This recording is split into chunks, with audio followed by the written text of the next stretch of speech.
Let's continue. あれ When I come to, I'm in a strange place. The barren land is endless, and I can't see past the horizon no matter how hard I try. The unceasing wind stirs up the golden sand, stinging my eyes. I stand absent-mindedly in it all. There's no need to hurry. I know this scenery. I remember seeing it in a dream before.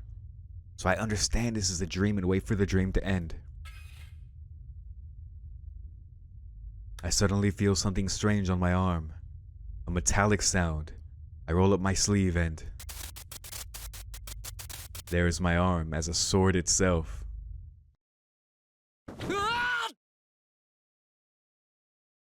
Literally made of swords. I jump out of my futon. I check my right arm even before I notice I'm in my room. It's fine. My right arm is my right arm. It's not steel, nor is it a sword. 夢だよな I sigh with relief.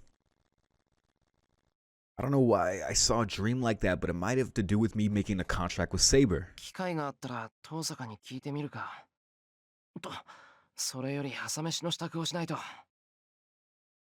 It's before 6 o'clock. Even though Sakura won't be here, Saber and Fujine are still here. It's too late if I'm going to make breakfast for 3. Head to the living room quietly. Huh? I stop and try to figure out how they're doing on the other side of the shoji. I hear Fujine's half asleep breathing and Saber's regular breathing. I must have let my guard down as I try to imagine how it looks in there. I hide my blushing face with my hand and breathe in the cold air. 修行不足だ朝飯にしよう朝飯 I shake my head and walk away. But it's not good for my mental health to have girls staying in the same house as me.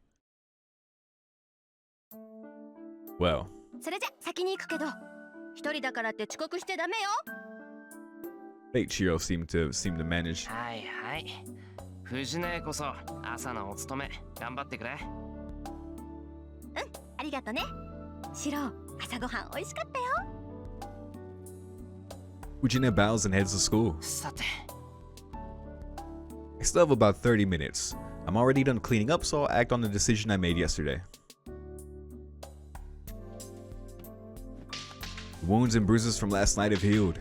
I have some time, so I go and train with Saber. Yeah. Mixed link noises. The sounds of our Shinai echo. The clashing sound rather impressive.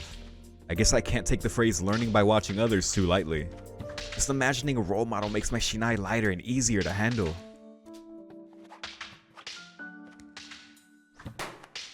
As usual, Saber is repelling my attacks without losing her breath. But is something wrong with her this morning?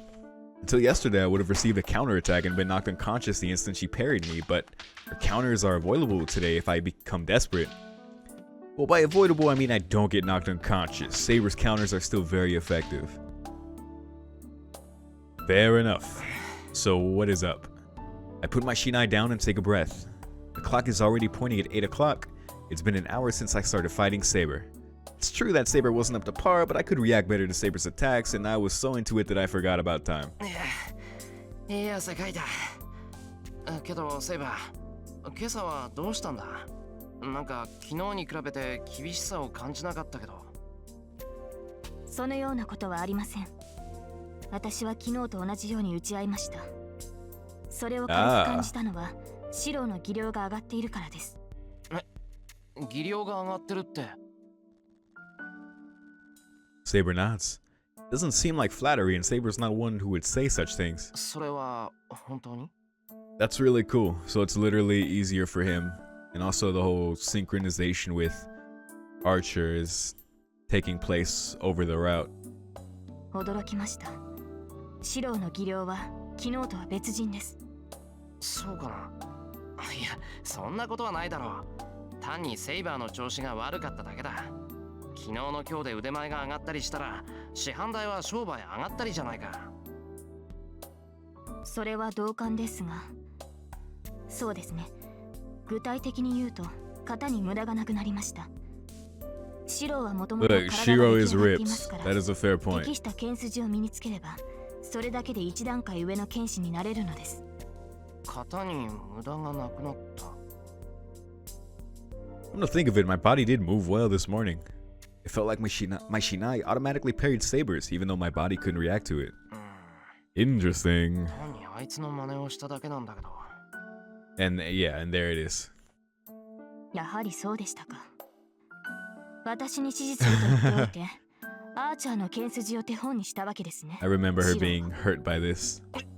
うわ、やっぱりわかるのか、そういうの。当然です。もともとシロには基本となる型がありませんでしたから。それに筋が一つ通れば、誰が見てもわかります。いや、セイバーをないがしろにしたわけじゃないんだ。ただ、昨日はずっとあいつといたから、頭にこびりついたっていうか。いいえ、私に断らずとも結構です。シロが強くなる分には、私も文句はありませんから。That face. Liar. What is with that disappointed face? だからすまなかったって。それにな、セイバーを手本にするって言っても、俺にはセイバーがどうやって反撃してくるのか見えないんだぞ。体格も違うし、手本にするのは無理があるだろう。なかなかに正論です。では、私はあくまであなたの練習相手ということですね。I feel like I've got myself into a deep hole. この件について追求するのはやめよう。とにかく少しは俺だって戦えるようになったってのは確かなんだから。何を言うのです。確かにシローの技量は上がりましたが、それはあくまで最低限戦えるというレベルです。私やアーチャー、バーサーカーと向き合えるものではないのですから、間違っても単独で戦闘など挑まないでください。Saber declares so. Seems like she's a master that's remonstrating and elated student, and it brings a smile to my face. That is your SAT word for the day. Remonstrating. I've never heard that word before. How charming can this cute master be?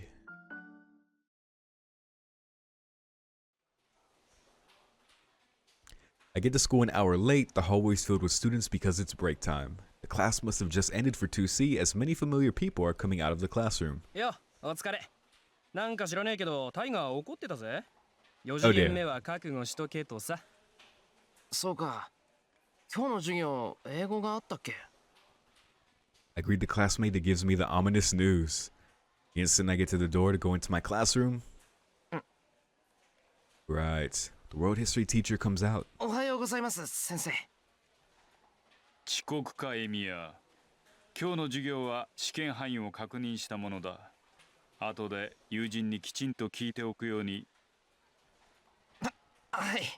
どうも遅れてすいません。Kuzuki nods and leaves. It's Kuzuki Soichiro, the iron teacher that teaches world history and philosophy. There you go. And is also in charge of the student council. He's just as he looks, and he's a rare teacher that gains popularity as the students progress through the school. おはよう。I go to my desk while greeting my classmates. For a few seconds, I regret that I was late. やあ、ずいぶんと遅い到着だね。Someone greets me, so I turn around. Then, there's Shinji, strangely friendly. シンジ? どうしたんだよ。お前、どっか変だぞ。寝不足か?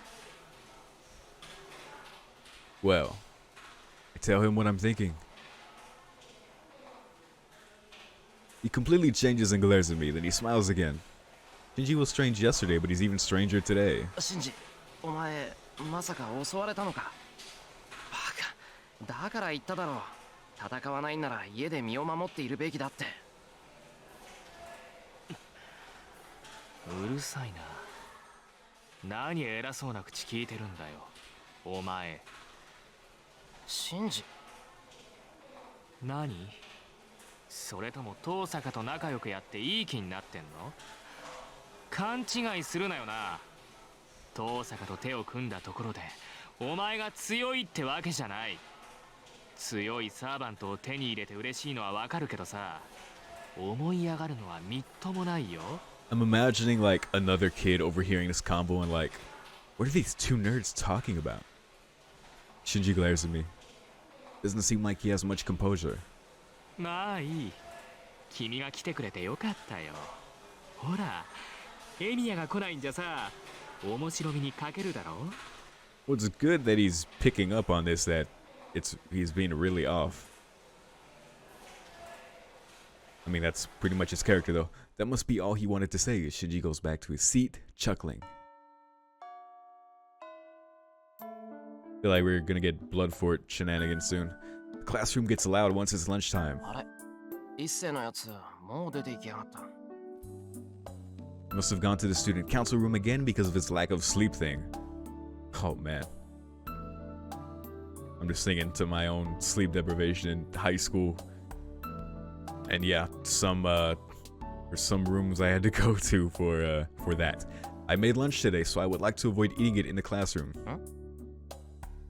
The guys in the class, by the way, get your sleep. The guys in the classroom are making a commotion. おいどうした何かあったのか。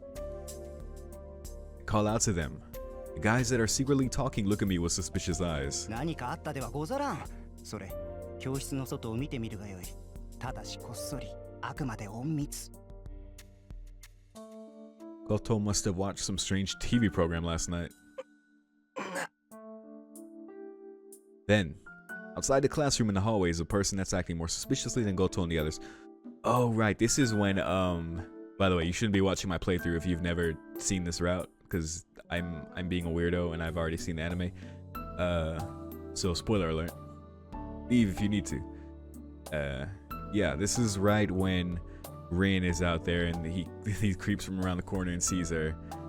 And then they have lunch together and talk about, you know, Archer attacking Shiro and her using a command spell on him.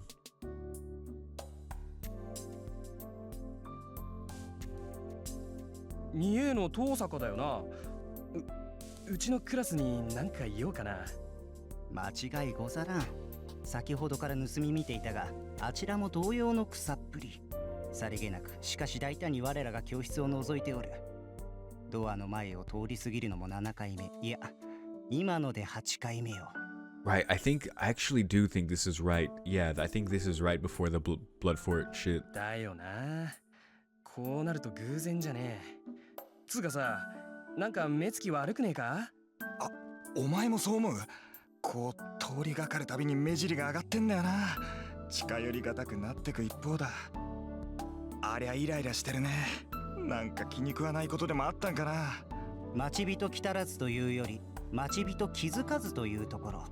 こう誕生日にこっそりプレゼントを仕掛けておいたのに、送られたやつは1年経っても気づかないんで、もうブチ切れ寸前といったところであろう。I distinctly remember them keeping this line in the anime and how silly it sounded. 後藤ってさ、時々すごい表現するよな。的確すぎ。何？お前前世は軍師か何か？ The guys are saying whatever they want.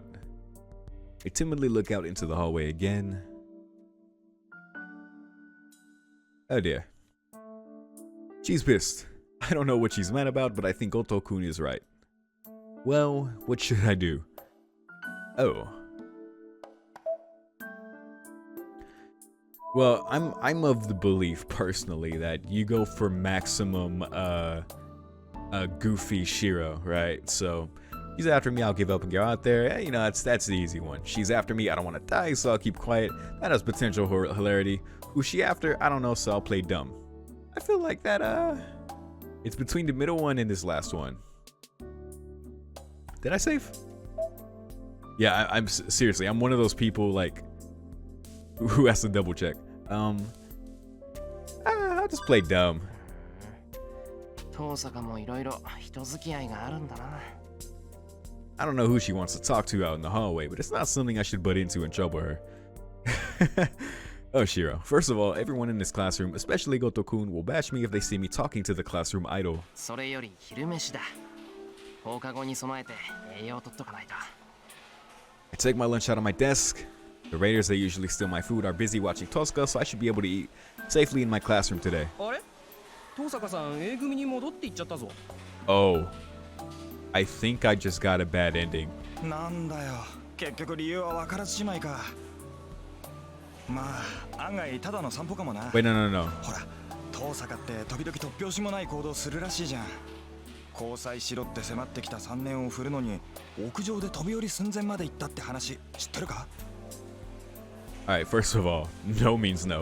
違うって、3年に飛び降りさせる寸前だ Oh. ろ。フェンス乗り越えてさ、屋上の端で立 Oh った my. まま一 Alright, 日 so 付き合 yeah. ってくれたら付き合ってもいいってやつ。 Rin is just あの3 crazy. 年生しばらく登校拒否になったんだってな。 Alright, that explains a lot more. でもさ、なんでそんなことしたんだろうな。嫌なら嫌っていうタイプらしいじゃん、遠坂さん。ああ、それでござるか。遠坂殿曰く吊り橋の上の恋愛理論だとか。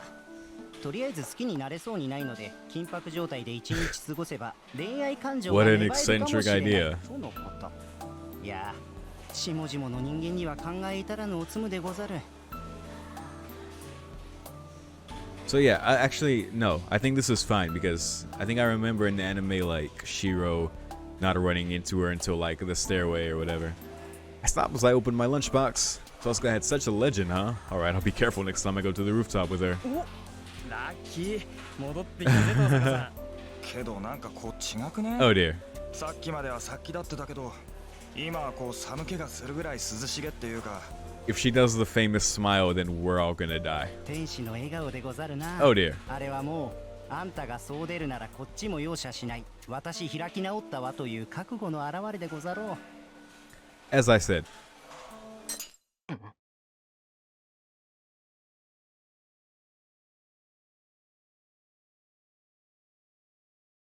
I feel a terrible chill. It must be because of Saber's training as my ability to sense danger is sharper. Take a peek out into the hallway. You're dead. Tosca's standing there, smiling with an eraser that she must have brought from her classroom. At that instant...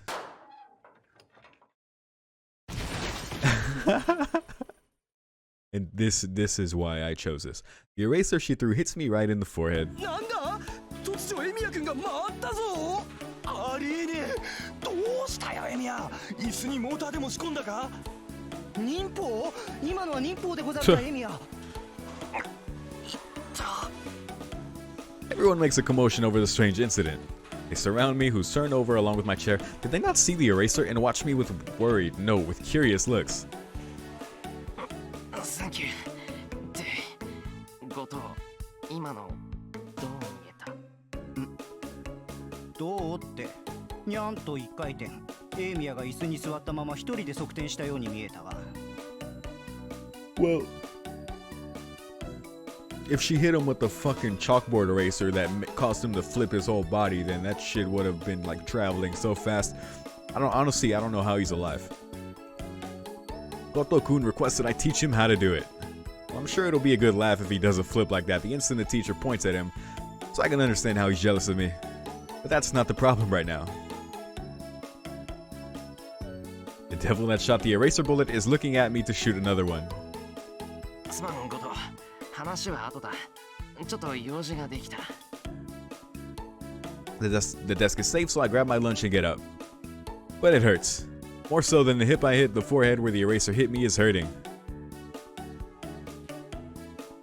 遠坂、お前な。I scream at the shooter while holding onto my red forehead. いつまでもぼんやりしてるそっちが悪いのよ。平和にお弁当食べるのもいいけど、エミヤ君はそういうのが許される立場じゃないでしょ？いや、だからって人を一回転させるのはやりすぎだ。下手したら死んでるぞ、今の。どうだか。あれぐらいで死んじゃうような体じゃないでしょ。 I mean, that's true. And there's plenty of evidence そんな now. ことどうでもいいわ。ちょっと話があるからついてきて。話があるって、それって作戦会議か。And the greatest part is like Shiro's not even mad at Archer. Like for attacking him, that is. Like for like slicing his whole back open. That's not why he's mad at him. 当たり前でしょ。ほら急ぐわよ。エミヤ君がのんびりしてたおかげで時間がないんだから。早くしないとお昼休み終わっちゃうじゃない。She looks away awkwardly and starts walking. Is it just me? Looks like Tosca's not doing well. So, She brings me to the empty rooftop. 寒い。 The rooftop is mercilessly cold. The rooftop would be filled with students enjoying the wind and the scenery during summer, but it's completely isolated during the winter. 寒い。 I say it one more time. It's an honest opinion as well as an objection made to the person next to me. 何よ、男の子でしょ。これぐらい我慢しなさい。 That's sexist. My objection is dismissed in a flash. エミヤくん、こっち。ここなら風も来ないし、人目にもつかないわ。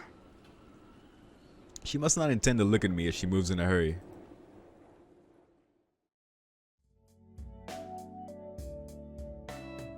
I eat my lunch. She must have called for me since she wanted to talk to me, but she doesn't say anything at all. And when I take a peek at her, she's looking at me as if she wants to say something. I keep eating my lunch. I won't be able to keep my sanity unless I do so. I don't care that it's cold or that there's no conversation. It's just that this is really troubling. There are limited places to get away from the wind, so inevitably Tosca is eating her bread right next to me. We're so close that our shoulders would touch if I moved a bit. Doesn't this look like we're eating lunch together? I mean, you are. That doesn't necessarily mean anything. I try hard to keep my face from blushing, but I get it. It's fucking Rin. Damn. Why didn't I realize it when she invited me in the hallway? It's only natural that I can't calm down. The person next to me is a girl I admired even though she's my ally now. Can't say this no matter what since Tosca would just laugh it off, but I really wish she'd be more considerate. My chopsticks at the bottom of my lunchbox. I'm done eating. I can't help it, so I start cleaning up. Tosca must have already finished eating as she is watching me awkwardly. Damn. Lunch break will be over in a few minutes. I guess I have to ask her what we'll do after school today. なあ、父さん。 Oh dear. We speak out at the same time. And on top of that, our eyes meet for the first time today. いや、別にない。父さんこそ。話があるなら先にどうぞ。 Cute. We talk at the same time again and avert our gazes from embarrassment. Silence follows. The end of lunch break is nearing.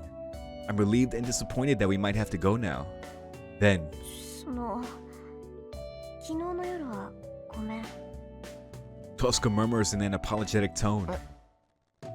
だから昨日のこと、あーちゃんにはレイジを使っといたから。そうなんで今さら済まされないけど、ごめん。 My thought process stops. What happened last night? Archer tried to kill me and Tosca says she used a command spell on him. 父さんか。それは。ええ、協力関係にある限り、絶対にエミヤ君を襲うなってレイジュで命令したわ。だから今後は昨日みたいなことは起きないから。 And now he's like, fuck, I gotta find a scheme to break this command seal. And, yeah. That helps me out. It does, but she used one of her only 3 command spells on such a thing? そうか。けど、それは父さんが謝ることじゃないだろう。あれはあいつが勝手にやったことだ。父さんだってあいつが何をしていたのか知らないんだろう。うん。けどだからって無関係じゃない。昨日のことはあいつに自由行動させた私の責任よ。 She says so with a downcast look. The gesture is unlike Tosca. I like that fact less than the fact that Archer attacked me. わかった。父さんがそう言うんならそういうことにする。けど、よくアーチャーが話したな。俺を襲ったことなんて、あいつが父さんに報告するとは思えない。そうね。けど自分のサーバントが傷を負って帰ってきて、しかもマリックが空っぽなら何かあったって思うでしょ。 Pretty much. あいつ隠し事はするけど嘘はつかないから。何をしてきたのか尋ねたらあっさり白状しやがったわよ。 Yeah, good thing he kept that trait. 調子が戻ってきたな。よかった。そうでなくちゃ父さんじゃない。ちょっとそれどういう意味よ。いいからいいから。それでアーチャーは家に置いてきた。なんか昨日から様子がおかしいし、昨日の今日でエミヤ君に合わせるのもあるでしょ。 Yeah, it's not a good idea. True, I don't want to see him either. Sure, we'll just insult each other if we see each other again. そっか。けど遠坂、あいつが俺を襲った理由は何だったんだ？それが敵は少ない方がいいだって。エミヤ君はどうでもいいけど、セイバーは後々厄介になるから今のうちに潰しておくべきだとかなんとか。昨日みたいに簡単に他のマスターに操られると迷惑だから、ここで切り捨てた方がいいって判断したんだって。Damn, I can't object to that. Certainly a bother as I almost fell for Caster's trap. He must have determined that I'm a burden the instant Caster controlled me. 納得いった。それじゃこの話はこれで終わりにしよう。俺だって悪いところはあったし、そもそもあいつがいなかったら今頃どうなってたかわからない。ほら、アイコってことで帳消しじゃないか。と。うん。そう言ってくれると助かるけど。She looks away awkwardly. She must not be able to agree easily because of her strong sense of responsibility. お、ちょうどよくチャイムが鳴ったな。The bell rings to tell us that lunch break is over. I couldn't tell how my lunch tasted, but this was fun in its own way. 中に戻ろう。5次元目、遅れるぞ。Oh dear. I get up and head to the door. Tosca's still sitting down. 遠坂、チャイム鳴ったんだが。She doesn't answer but looks at me like she wants to say something.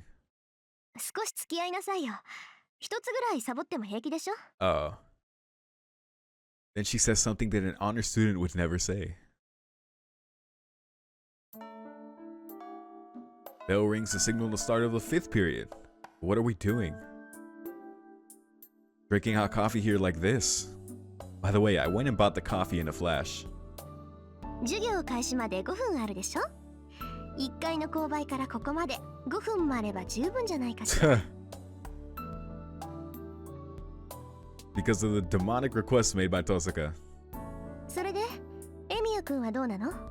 ああ、魔術を習い始めた頃か。確かそんなもんだよ。じゃあ足掛け8年か。エミヤ君のお父さんも随分と半端なことするのね。どうせ教えるんなら生まれた時から手を加えればよかったのに。8年前って言えばもう二次成長期後でしょ。そんなに大きくなったら刻印を刻むこともできないし、体もいじれないじゃない。Tosca says dangerous things with a serious face. I know this is her part of her as a magus. まあな。前にも言ったけど、親父は俺に魔術を教えるつもりはなかったんだ。だからそういう遠坂みたいにちゃんとした手順は踏まなかったんだよ。というか、生まれた時から手を加えるって何さ。言葉通りの意味よ。歴史が古くなればなるほど、その家系の魔術刻印は大きくなる。魔術刻印は形になった魔術回路だから、ほんの少し体に刻むだけで人間の体が拒否反応を起こしてものすごく痛むのよ。で、それを少しでも和らげるために子供の頃から少しずつ移植していくってわけ。ついでに中身も無理が効くように苦い薬草やら怪しげな骨を砕いた粉とか飲み続けて体に耐性を作っておくの。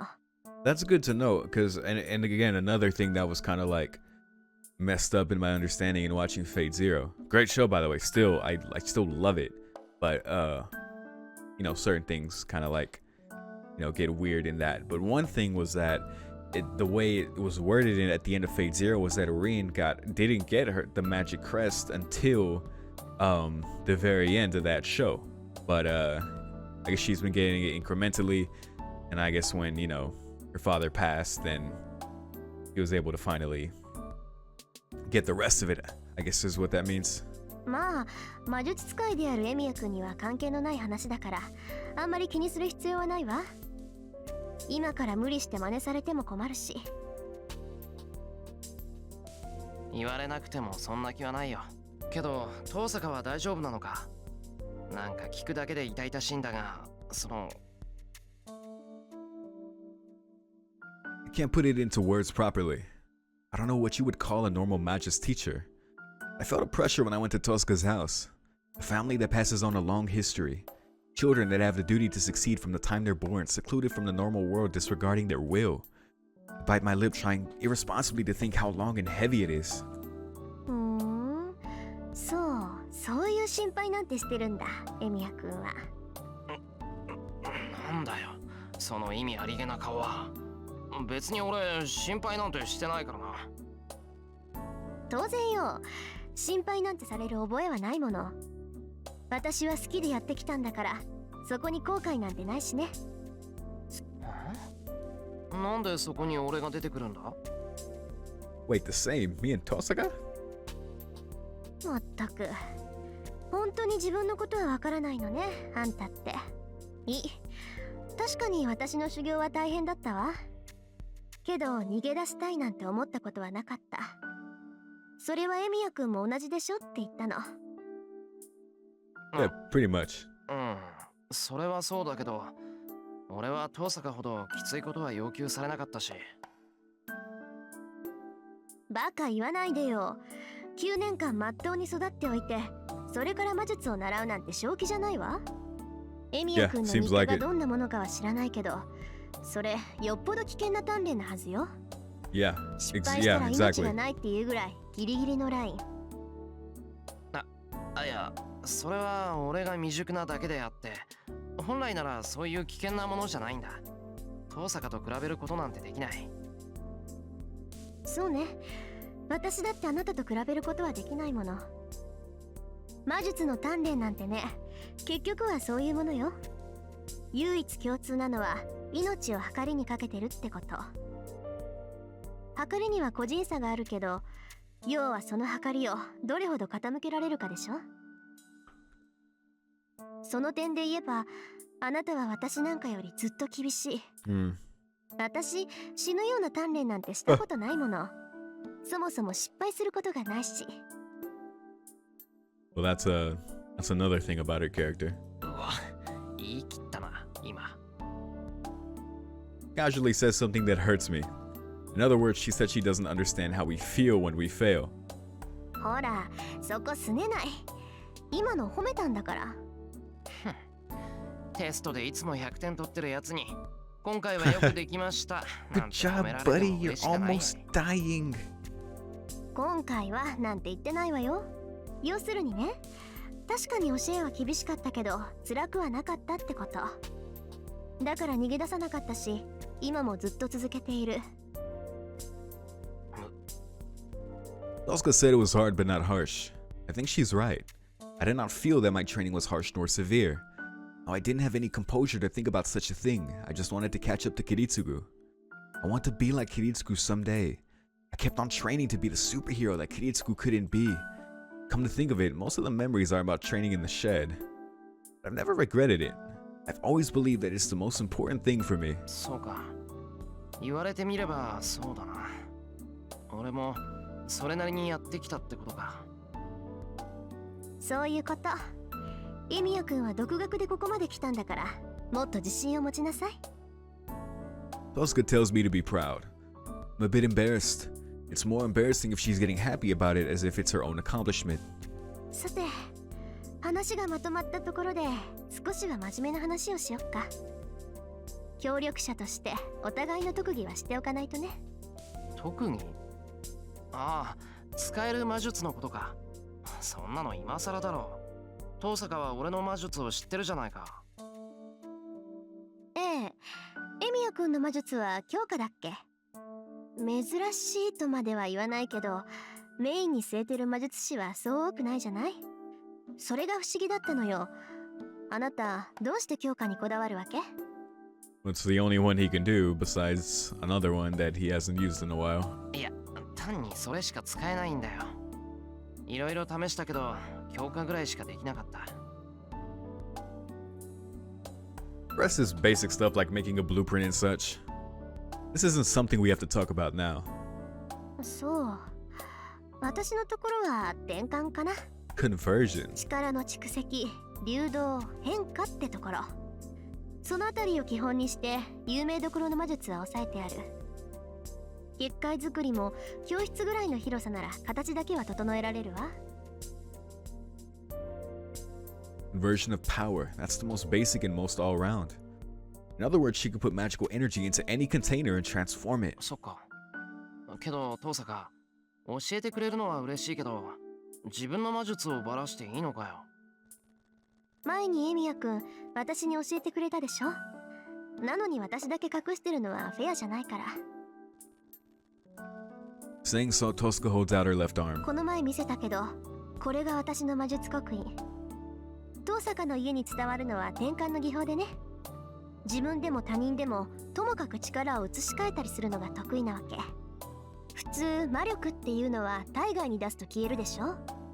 魔力だけで神秘は起こせない。外に出して魔力が消えてしまう前に魔力によって魔術っていう式を発動させる。だから魔術にしていない純粋な魔力は移し替えるのが難しいんだけど。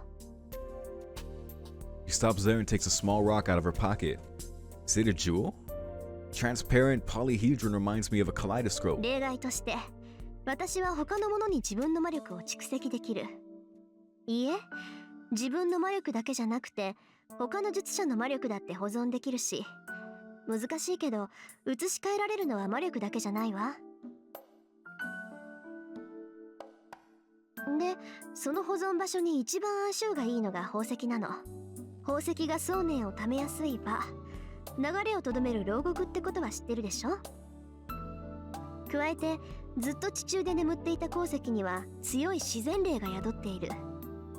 そういった宝石は魔力を込めるだけで簡易的な魔術刻印になるのよ。 Okay, well that explains the jewel affinity. I didn't know that. まあ宝石である以上、一度でも込められた魔力を解放すれば壊れちゃうんだけど。 Unless she explained this in Fate, in which case, good reminder. Tosca shrugs and puts away the jewel. なんだ、もったいない話だな。一度使ったら壊れるってなくなるってことだろ。宝石なんて高いもの、その度に補充するのか。そうなのよ。おかげでうちは年中金欠でさ。遠坂の魔術師は後継ぎになったらまずお金を稼ぐところから。そうか。問題ってのは人それぞれなんだな、遠坂。She looks away as if she said too much. Yeah, I think so every time I see her, but I think Tosca is rather foolish. Yeah, the great problem you got there. The 5th period is about to end. Tosca's explanation has ended, so I decide to ask her about another majus, about Shinji. なあ、遠坂。シンジの家、マトウの家が魔術師の家系だって言うんだけど、知ってたか？ええ、知ってたわ。けどマトウ家はここ数十年で衰退したって父さんが言ってた。今のマトウ家には魔術師としての血脈はないって。Well, normally they wouldn't. それは本当。だからシンジがマスターになったって聞いて驚いたけど。I see, so she did know, huh? That's to be expected because she supervises this land and knows about all the magi with the history that live here. But she should know that Shinji's a master. Wait, hold on. 遠坂、シンジがマスターだって知ってたのか。The amount of exclamation points.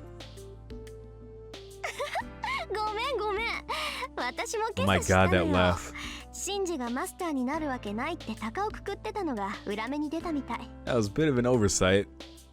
Tosca says so as if it's nothing. That's strange. And you know what's been strange to me too? That Rin never seems to reveal that she ever had any suspicion of Sakura. Like, because Rin knows, I think, that Sakura's her sister. And she definitely knows, right? So it just makes me think, like, why would she never suspect her or, like, bring it up? I don't know. Maybe it's different here in the visual novel. I just always found that interesting. Maybe it's just always been just too difficult of a topic for her and she just never really vocalized it. Yes, that could be it. That's strange. She's looking for the 3rd master at our school, but it seems like she's not considering Shinji to be a problem at all. 遠坂、シンジはそのマスターなんだろ。ええ、けど別にどうってことないでしょ。シンジ自身に魔力はないんだし、そう大それたことはできないわ。Any, which makes no sense, 私 which, た you ちの know. 敵は学校に潜んでいるマスターだもの。シンジはマスターとしての気配もないし、私たちが探している相手とは別物よ。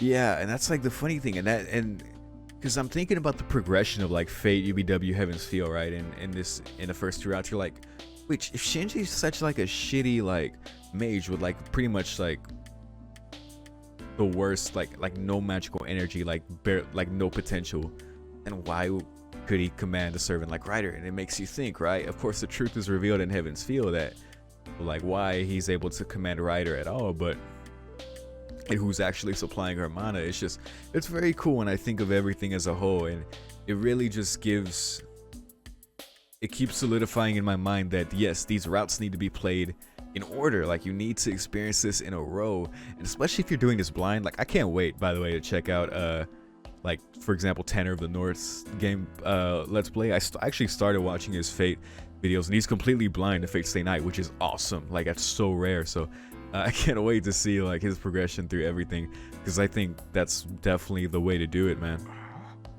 じゃあ学校には The intended way, すごい always. 4人のマスターがいるってことか。そうなるんじゃない？まあシンジにはおとなしくしておけって言ったから邪魔されることはないでしょうけど。Makes another worrisome statement. No, first of all, how did Tosca find out that Shinji's a master? トサカ、ちょっと今朝の話を詳しく聞かせてくれ。詳しくも何もシンジの方から話しかけてきたのよ。僕もマスターになったから Yeah, 二 that's 人で手を right. 組まないかって。I'm starting to get a bad feeling about this, but I can't stop her here. 続き、その続きはどうした？ Oh, and that's okay. That's why he was in such a weird mood this morning, because she had already rejected him. That's right. 続きも何も当然断ったわ。だっていうのにあいつしつこく食い下がってくるんだもの。ついシローがいるからマトウ君はいらないって言っちゃった。Tosca laughs as if it's a funny story. Must be why Shinji was acting strange today. But それでトサカはどうするんだ？シンジを放っておくのか？学校の結界ってシンジが張ってるんだろ？ he's like, huh? I didn't know that. Tosca freezes. I thought so. She didn't know Shinji made the boundary field, huh? 違うんだトサカ。確かにシンジは魔術師じゃない。けどあの結界はシンジが張ったものだ。きっとキャスターみたいにサーバントの方が魔術に長けているんじゃないか。 And it's too late. Tosca grows pale. トサカ、お前気づいてなかったのか？おう、あの結界がサーバントによるものだって気がついてたけど。You couldn't make the connection to Shinji, huh? I recall how Tosca was acting until now. I bet Tosca was so worried about what happened last night that she couldn't think about Shinji. Must be the biggest mistake she's made in her life. That's the whole failure thing with her. That was what I was saying earlier. That's like a big part of her personality. This is like a whole other thing that just made her overlook this completely. So まずい。 we'll just write 下 Shinji 手し off. たらシンジのやつ。 He gets up instantly and glares at the exit. At that instant. Oh man. That was cool. And then the silence. The disorder is revealed as if it was carefully timed. 結界 The sky is tinted red. My body is numb just by breathing in the red air surrounding the school. It doesn't affect magi that can create magical energy inside their bodies, but people with scarce magical energy will faint just by breathing it in and should eventually die. トサカ、分かってる。急ぐわよ、シロー。 The school is red all around. The hallway is red like blood. The air is red like blood. The thick air sticking to my skin makes me hallucinate that this might just be a bad dream. Breath filled with hatred escapes my closed mouth. I pour reasoning onto my confused and heated brain as coolant, and I try to grasp the situation. I run into the classroom, the one nearest to the stairs. Tosca stops for a second, hesitant to enter this disastrous scene. I understand how she feels. I don't want to encounter such a thing either. 息はある。まだ間に合わないわけじゃない。 I go near a student and check his pulse and breathing. There's no conscious person in this classroom. Everybody, including the students at their desks and the teacher up front, are down on the floor now. Most of the students aren't conscious, convulsing, foaming at the mouth like it's a bad joke. Oh dear. A few students have other things happening to them. Their skin is melting. Jesus! Human skin is slowly melting like mud sliding off of plaster. The way the melting skin drips onto the floor makes me picture a giant stomach. Awful. Tosca is astonished by the horrific scene. Yeah, they couldn't show that in the fucking anime. There's no time to think. To resolve the situation as fast as we can, I should...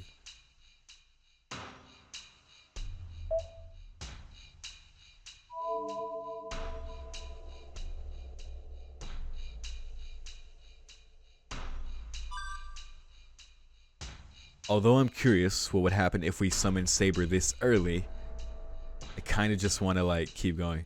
There's no time to stop and ponder. If this is a boundary field made by Shinji's servant, we just have to go get the cause right away. I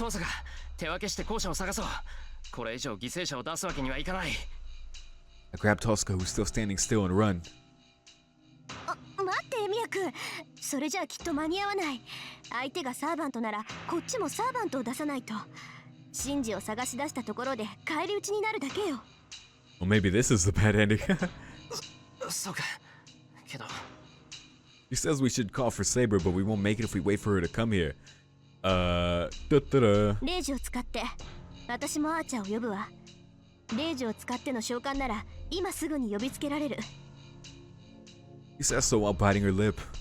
Seems she's got herself together, but her usual cool isn't there yet. 待った。レイジを使うなら俺だけでいい。敵は一人だろう。ならセイバー一人で十分だ。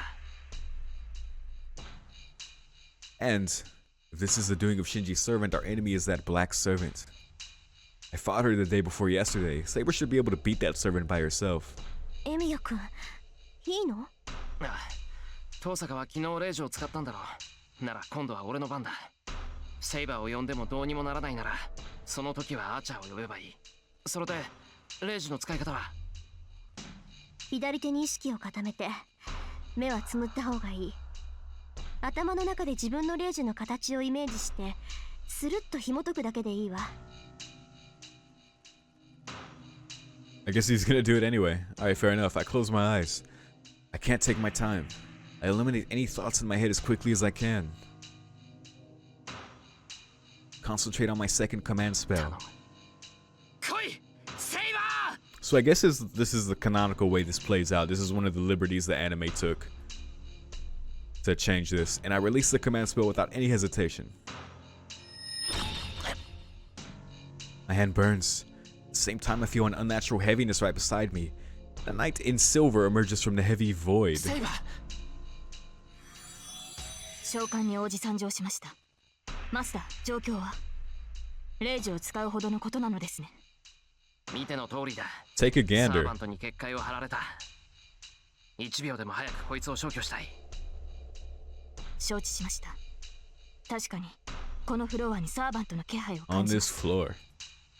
このフロア、4階にいるっていうの？サーバントが。間違いありません。ミン、それが何か？おお、セイバーの感知なら確かだろうけど、それはおかしいのよ。結界の起点は1階から感じられる。サーバントの気配を感知するのはサーバントであるセイバーのが優れてるでしょうけど、こと魔術の功績に関しては私だって負けてない。It's almost like there's two. サーバントはこの階にいるのに結界を張っているのは1階だってことか。と断定はできないけど、私はそう感じてるわ。I guess, you know, it doesn't necessarily mean what I said, just that the source is on the first floor. この結界の起点は1階にあるんだって。So there are two alternatives, huh? If Shinji arranged for a servant to come to this floor, one has to be a trap. Everyone in the school will pay the price if we make the wrong choice. リン、アーチャーはどうしたのです？彼がいるのなら、もう少し確かな判別ができる。それがあいつ、呼んでも答えないの。この結界、完全に内と外を遮断してる。レイジを使うか、あいつがこっちの異常を感知して駆けつけてくる以外ないわ。Tosca and Saber glare at each other. And now it's not a time to be doing so. Think. Tosca doesn't have her composure. The best thing we can do right now is... We'll go search the first floor. Okay, that's I guess that's a given choice. I feel sorry for letting Saber fight by herself, but she should be able to take the servant on by herself. セイバー、サーバントは任せた。一人で戦えるか？無論です。ではシロは？遠坂と一回に急ぐ。俺一人じゃ危なっかしいだろうが、遠坂がいるならなんとかなる。それに魔力感知は遠坂しかできない。一緒に。ええ、当然よ。言われなくても一人で行くつもりだったわ。Then it's decided. So now. 何してんのよ。椅子の足なんて折って正気？ we need a chair leg. Obviously. 武器は必要だろ。俺は強化しかできないんだから、元になる獲物は必要なんだ。Come on, Rin. I swing the leg of the chair. It's exactly like the time I got attacked by Tosaka. Tres. Un. I easily succeeded at strengthening magic, and I also take another leg while I'm at it. Of course. シロ、外に微弱な気配がします。どうやら包囲されたようです。包囲されたって何？わかりかねます。ですが、外に出て確認するだけの話です。Dragon bone golems. そうだな。戦闘を頼めるか？無論、あなたの盾となるのが私の使命ですから。Saber runs out into the hallway. 行くぞ、遠坂。こっちは1階だ。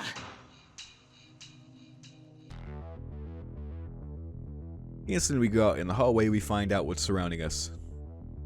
Are those bones?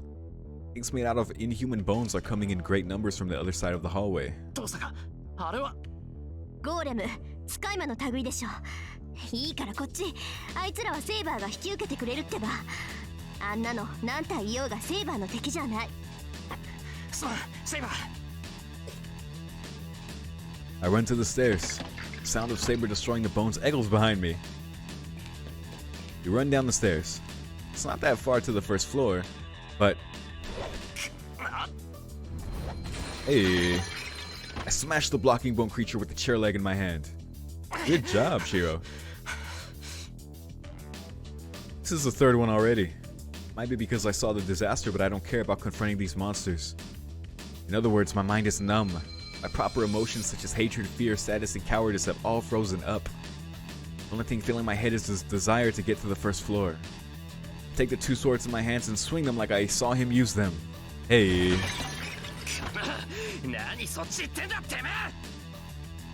I smashed the fourth bone creature. The bone creature that tried to attack Tosca from the side gets smashed and smacked into a wall.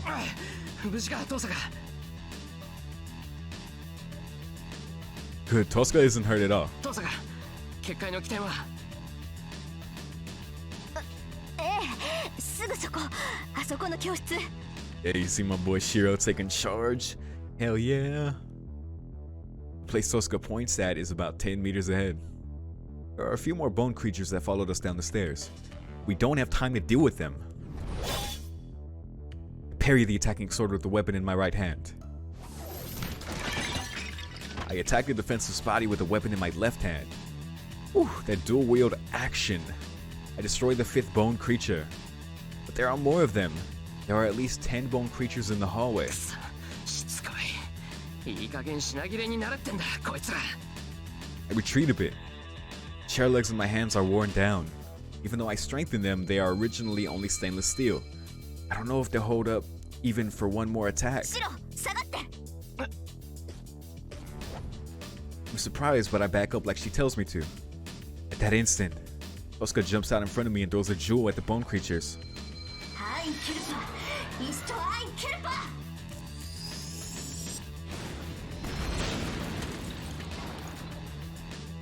She fills my vision with pure white. That must have been some sort of a release spell. There's no sign of destruction in the hallway and only the scattered remains of the bone creatures are there. Very clean explosion. ありがとう。助かったわ。トパーズなんてめったに使わないから用意するのに時間がかかって。This is the most bougie magic. 正直、エミヤくんがいなかったら数で押されてた。She lowers her shoulders in relief. She only does so for an instant and glares at the classroom. 行きましょう。あそこにシンジがいるはずよ。They about to find the results of what actually happened. Tosca runs to the classroom. Follow her and step into the red classroom. It is pure hell in there. The air in this classroom cannot be called gas anymore.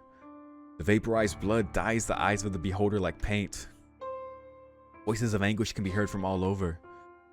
This is the origin of the boundary field, the place where absorption is the strongest. Oh god. Students lying on the floor are totally different from the students on the 4th floor. The moanings I hear are just hallucinations. Students have pale faces and they don't move as if they are dolls made from wax. It reminds me of a mountain of corpses, trash thrown away in a wasteland.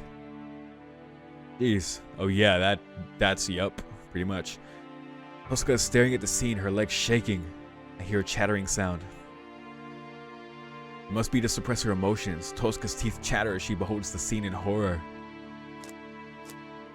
She moves her shaking legs and steps forward. Between the desks, there's a living person there. On his butt amongst all the fallen students, Mato Shinji is looking up at Tosaka. Shinji, Anta. A stern voice. He must have reacted to the voice. Shinji lets out a strange cry and jumps away from Tosaka. 言い訳は聞かないわよ。あんたがやったことの代償はどんなことをしても払わせてやる。Tosaka goes near Shinji. 違う。僕じゃない。No, it is. Shinji shakes his head and retreats to the wall. 僕じゃない？よくもそんなことを言えたものね。いいから今すぐ結界を解きなさい。解かないって言うんならその顔吹っ飛ばしてでも。違う。だから違う。僕じゃないんだ。殺したのは僕じゃない。This is strange. Shinji is running away from Tosca, but he's not looking at her. He's looking at the floor right by her feet. I look down. There are only students that feel unconscious. There isn't anything else. Call out to her and point to the place. A stunned voice. She must have forgotten her anger towards Shinji. The instant she sees the thing on the floor, Tosca's intent to kill fades away. Well, this is different. My breath stops. The thing on the floor is completely dead. The long purple hair, the woman covered in black clothes, the servant that attacked me, Ryder. Poor Ryder. Tosca's voice contains no emotion. だから僕じゃない。僕がやったんじゃない。結界を起こして誰も動かなくなったのに、ライダーはあいつに。The black servant, Ryder, was killed in one blow. What kind of a weapon was it and how was she killed? Only one blow against the servant. Only aiming for the neck and killing the enemy by ripping the neck apart. I can't even imagine how it was done. Must have caught her by surprise, but the enemy must have been skilled to cut her neck in one blow. No, can I call it cut? It's like someone put a jack in there and ripped off the meat and bone by crushing it. Ryder disappears from this world. The red world disappears at the same time. Seems the boundary field was created by this servant as I thought, but... Shinji, これをやったのは誰? As Tosca closes in, Shinji slowly retreats toward the hallway. 言ったでしょ? 学校にはもう一人マスターがいるって。その忠告を無視して騒ぎを起こしたあんたの落ち度よ。どうやらサーバントを見殺しにして生き残ったみたいだけど、相手の顔を見たんなら次はあんたの番よ。どんなマスターだか知らないけど、必ずあんたを始末しに来るわ。そんなことあるもんか。僕にはもうサーバントはいないんだ。マスターじゃないんだから。狙われるのはお前たちだけだろ。I would just fuck off to the church. そうね。まあ確かにその通りか。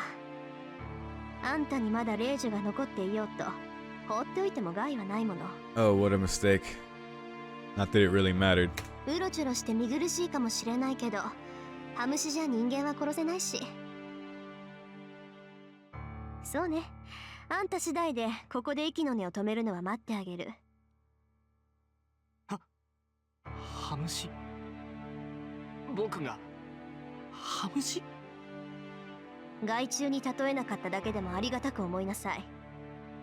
麻藤真司は魔術師でもなければマスターにもふさわしくないから人畜無害だって言ってやったのよ。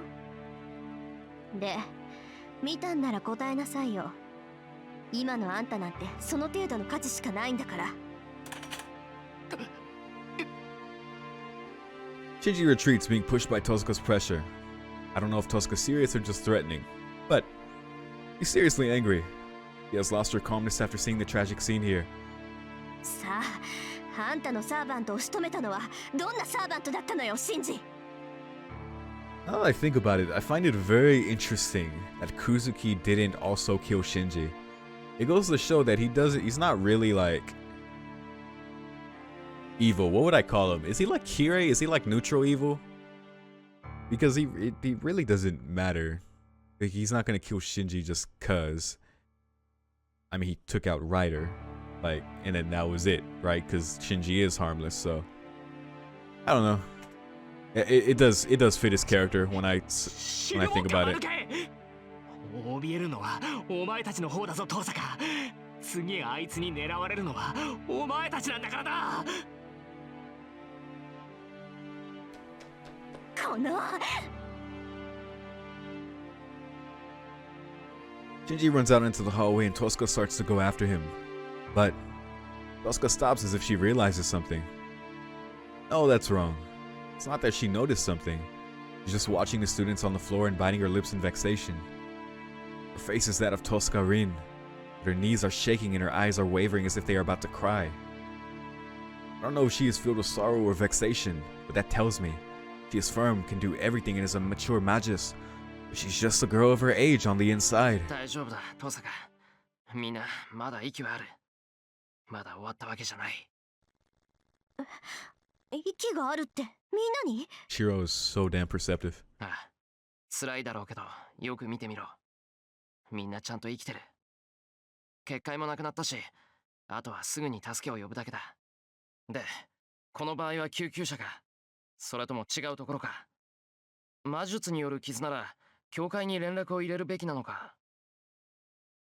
I ask her in a calm voice.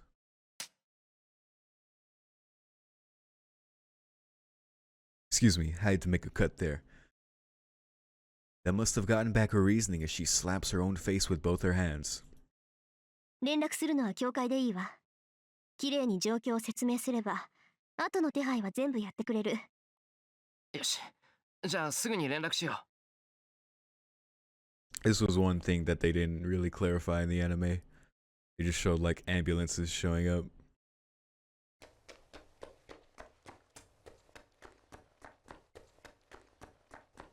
At least I think so. I was waiting for the running to stop, but very audible. Well, there it goes. She must be heading to the office. There's a phone there, so she should be able to make a call right away. That is how phones work.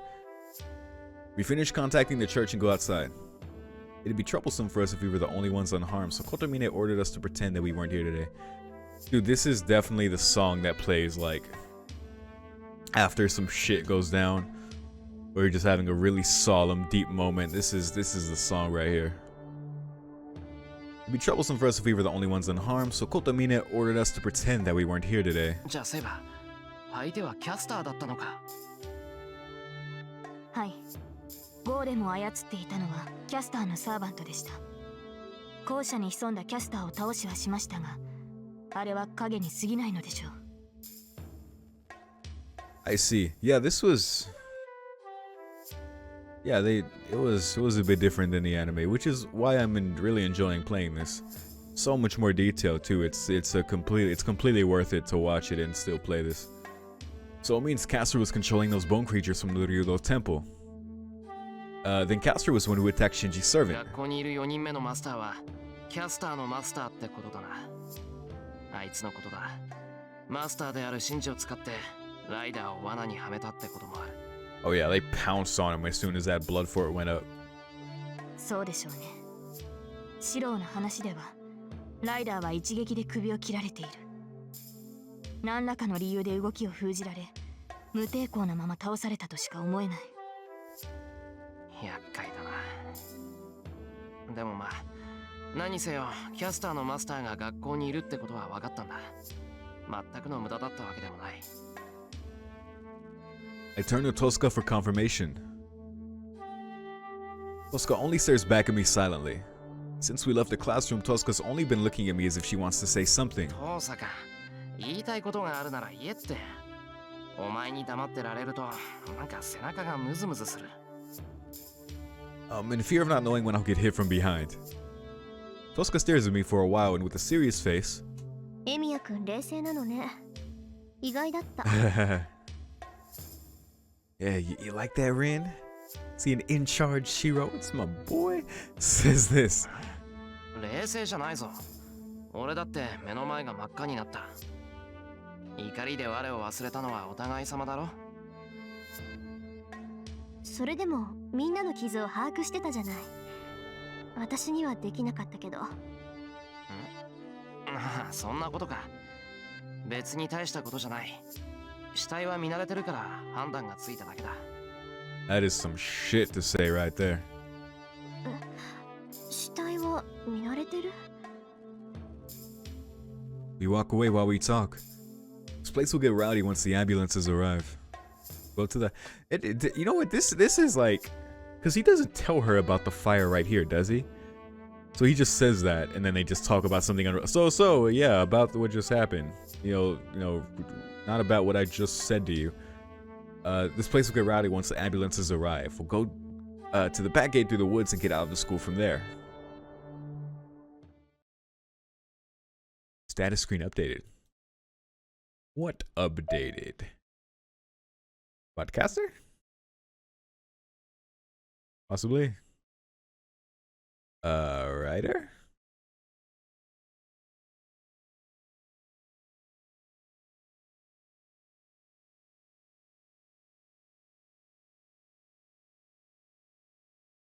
I feel like no, we I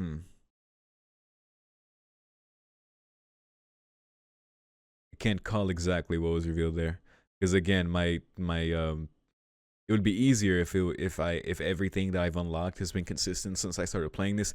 It hasn't. I've switched versions like 2 or 3 times. So with the Ultimate Edition, I haven't been, I just went through everything I've already done to catch up. So it says everything is new, which makes it confusing, but it's fine. なんだ。セイバーがいるとは驚いたな。Yeah, I bet you are. As we make our way to the back gate, we run into the late arriving guy. あーちゃあんた今頃やってきて何のつもりよ。決まっているだろう。主の意地を察して駆けつけたのだ。もっとも遅すぎたようだがな。セイバーがいてリンが無事ならことはもう済んでしまったのだろう。もう済んじまったわよ。あんたがのんびりし。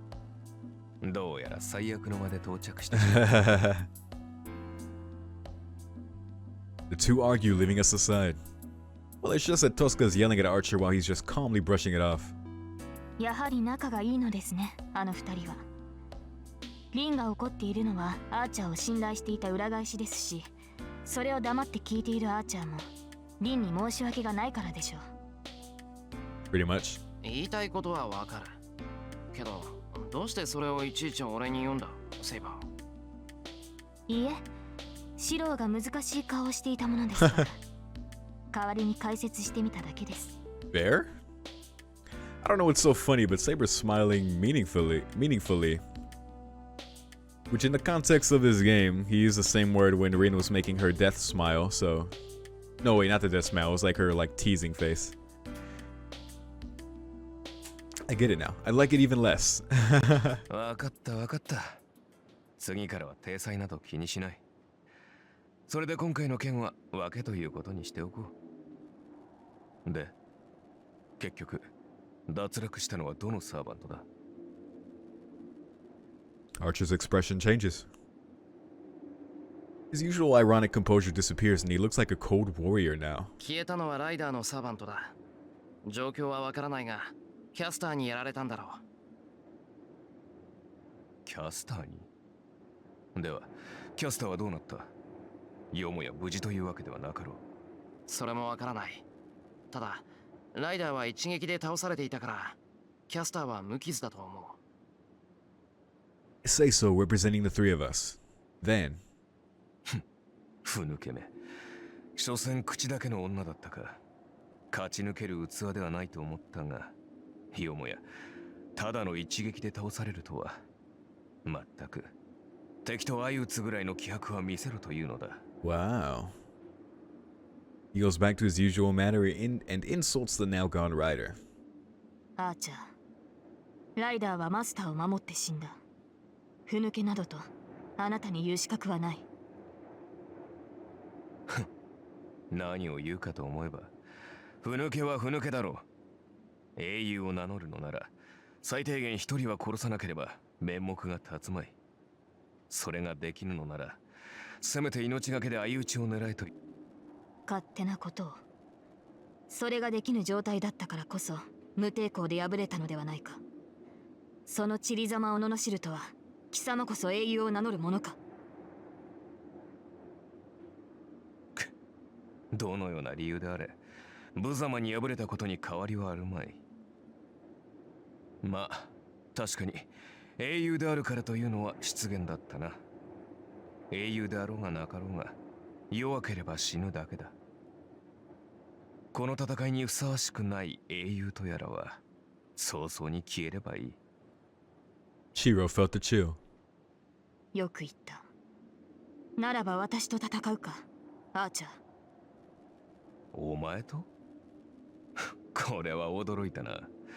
何が勘に触ったかは知らんが、協力関係にある者に戦いを挑むとは。だが残念。私はお前たちと戦うなと令状を下されている。今挑まれてはライダーと同じく無抵抗で倒されるだけだが、そんな相手と戦うのが君の騎士道なのか、セイバー。Got her there. The two glared at each other without a word. あーちゃん、そこまでよ。Tosca's quiet voice puts a stop to it. セイバーと喧嘩してる場合じゃないでしょ。ライダーは消えてマスターも一人脱落した。けど学校にはあと一人正体不明のマスターが潜んでいることは間違いない。私とエミヤ君の協力条件は学校に潜むマスターを倒すまでよ。それとも何？あなた今度はセイバーと戦うななんて令状を使わせたいの？そうだな。セイバー殿があまりにも王道ゆえからかいに興が乗ってしまった。すまんなセイバー。私と戦うのは協力関係が終わってからにしてくれ。いいえ、私も大人げがなかったようです。凛に免じて今の発言は聞き流します。Saber takes a step back while glaring at Archer and stands by my side. Tosca moves Archer back as well. まあ話は今の通りよ。私たちの協力関係はまだ続いている。今日はもう無理だろうけど、明日になれば学校でキャスターのマスターを探すことだってできるわ。Oh boy. ISSEI, get ready. つまりは現状維持ってわけだけど、エミヤ君はそれでいい？ああ、そのつもりだ。それで今日はこれからどうするんだ？そんなわけないでしょう。アーチャーの話じゃ竜道寺に行くのは自殺行為だって話だし、キャスターを倒すんならマスターを探すのが先決よ。幸か不幸か、キャスターのマスターは毎日学校に来てる。こっちからつついて警戒されるより今はそれを続けさせた方がいいわ。Try to think how she came to that conclusion. Tosca knew that there is a master at our school. Must be because there's someone there with magical energy other than Shinji. This caster appeared, it must mean the master at our school is caster's master. Additionally, caster's master is coming to school every day for some reason. It means he or she is coming to school every day defenselessly rather than staying at the Ryudo Temple under caster's protection. つまり誰がマスターなのか確かめた後、竜道寺に戻る前に襲おうって腹か。It's like a stroke. It's like genius and also like bad luck for Shiro and Rin that the two other masters at the school are like not even mages. Like Shinji doesn't qualify and Kuzuki has nothing to do with it really, so yeah. そういうこと。どうもね、キャスターのマスターは私とエミヤくんがマスターだって知らないと思うのよ。だって知ってたら学校になんか来ないでしょ。それはそうだ。じゃあキャスターのマスターはシンジがマスターだってことも知らなかったのかな。説明はつかないけどその可能性は高いわ。あれだけ魔術に長けたサーバントを連れておいてそんな間の抜けた話はないと思うんだけど。Yeah. Even I, who has no knowledge as a master, got this far thanks to Saber. You have a servant like Castor, I'm sure you wouldn't do something as dangerous as going outside. それは違う。前提を間違えているんだ、リン。アーチャー？キャスターのマスターに自由意志はあるまい。いや、自由意志があるつもりでいて、やはりキャスターに操られているのだろう。あの女は人の下につくものではない。マスターなど最初の一手で排除し、都合のいいように扱うだけだ。キャスターのマスターは傀儡だっていうの？キャスターに騙されているか、自分がマスターだって忘れさせられてるとか？なるほど。本人が意識していないというのは面白いな。本来サーバントはマスターには手出しができない。マスターを殺害すれば自分が存在できなくなる。逆にマスターには霊樹がある。サーバントが逆らえば最悪マスターはサーバントを殺すことができる。となるとマスターは排除するより騙す方が安全だ。Oscar ponders. I'm not convinced. そうかな。キャスターはあれだけの悪事を働いてるだろう。それをマスターに隠しているなんてできるのか。サーバントが強ければ強いほどマスターだって警戒心を持つんじゃないか。その点は問題ない。絵に描いたようなお人よしがマスターであるなら都合のいい言い訳などいくらでもできる。おい、なんだって俺を見て言うんだよ。何？ The ここに fucking 前例 Psy がある bubble. からな。キャスターのマスターが間の抜けた人間という可能性とってゼロではない。Wow. なるほど。確かにあなたの言い分には一理ありますね、アーチャー。Hey, why are you agreeing, Saber? オーケー、わかったわ。キャスターのマスターがどんなやつであれ、とにかく明日も学校に来る可能性は高いでしょ。私たちは引き続き学校の調査で、キャスターのマスターを発見次第襲撃。まあそれが妥当な線だけど、どうやって探せばいいんだ。それは今日の宿題。各自家に帰って考えること。どのみちエミヤくんとセイバーは疲れてるでしょ。ここで無理して倒れられても困るし、今日はここで解散しましょう。いや、そこまで疲れてるわけじゃない。まだこんな時間だし、今からでも。どうさか。いいから言う通りにしなさい。どのみち今日は学校に入れないし、手がかりもゼロでしょ。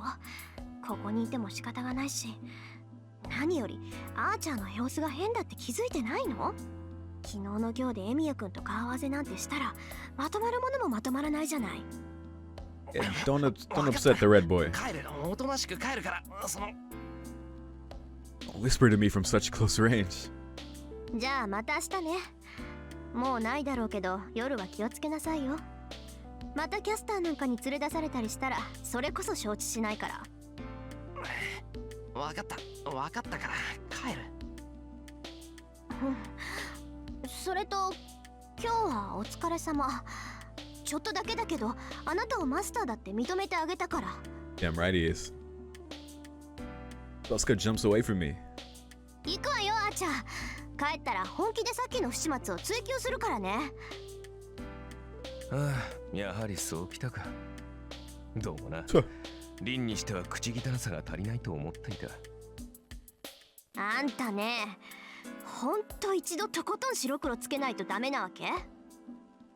Archer and Tosca leave arguing. 俺たちも帰ろうか。確かに少し疲れたし、今日は早めに夕食にしよいいですね。その意見には賛成です、シロ。We leave the woods quietly so we won't be seen by anyone. Yeah. Pull myself together, go shopping in the shopping district, make a big dinner, and take a rest. We'll talk about Castor and her master after that.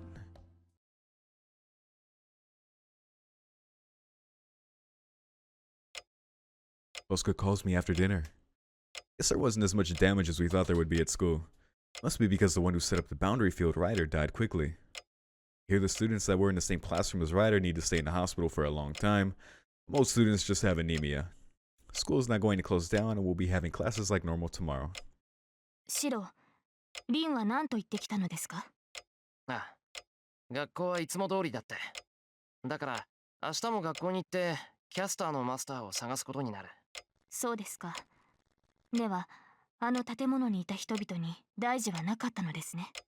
一部を除いてはな。あ、藤姉が帰ってこないのは職員会議か何かで忙しいからだと思う。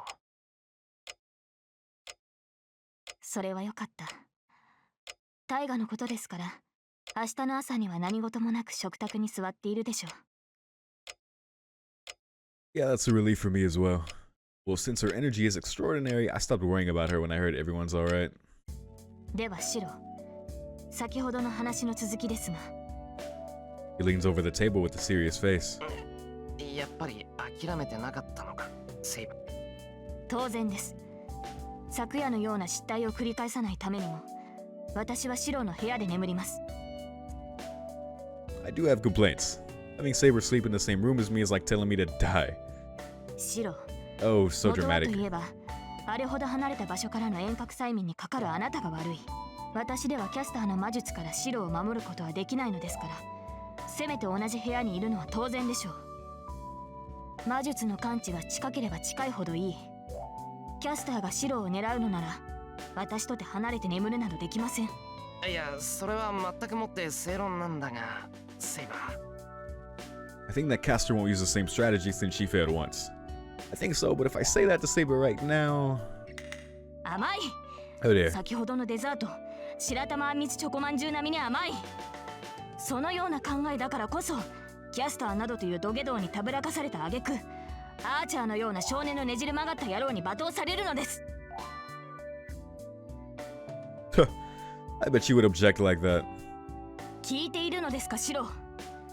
私が女性だからなどという言い訳は聞きません。今夜からシロの部屋で睡眠をとりますから、夜な夜な土蔵などに逃げ出さぬように。Saber glares at me and makes her declaration. So she even anticipated that I was going to run away to the shed. I hold my ground and try to get her to agree on a compromise. わかった。セイバーにはすぐ近くで眠ってもらう。ようやく承知しましたか。ええ、マスターとしてそれが当然の選択です。けど何も同じ部屋ってわけじゃないぞ。俺の部屋、隣に空き部屋があるのを知ってるだろう。ええ、知っていますが、それが何か。その寝込みを守るってならあそこで十分だろう。いや、そもそも同じ部屋で寝てたら敵だって入ってこない。むしろすぐ隣でセイバーが待機しててくれた方が油断して襲ってきた敵を撃退できるじゃないか。Oh, I think this sounds pretty logical. それで十分だろう、セイバー。正直あの狭い部屋で2人っていうのも無理がある。物理的に眠れない。サーバントとしてマスターを寝不足にするのはマイナスだと思うんだが。今夜はやけに電気立ちますね、シロ。わかりました。多少言い訳じみたものを感じますが、いいでしょう。その案で手を打ちます。Good. And being a master is hard enough. If I sleep in the same room as Saber on top of that, I bet my brain will overheat. Oh, get a grip, man. The chaotic day comes to an end. Becoming more like a habit now as I trained with Saber until 11 and spend an hour doing my routine in the shed. Get back to my room where the day changes. I can hear Saber's breathing from the next room. My heart jumps at that, but I try to calm down as I get into my futon.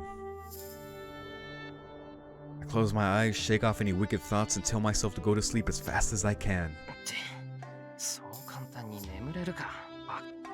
Try not to be conscious of Saber and recall what happened today. The Red School. Boundary field of blood that would have created lots of victims if we hadn't stopped it. That causes my restless mind to stop. Students on the floor of the red classroom. She was desperately burying all of it right on the floor, and the students that looked like they were dead.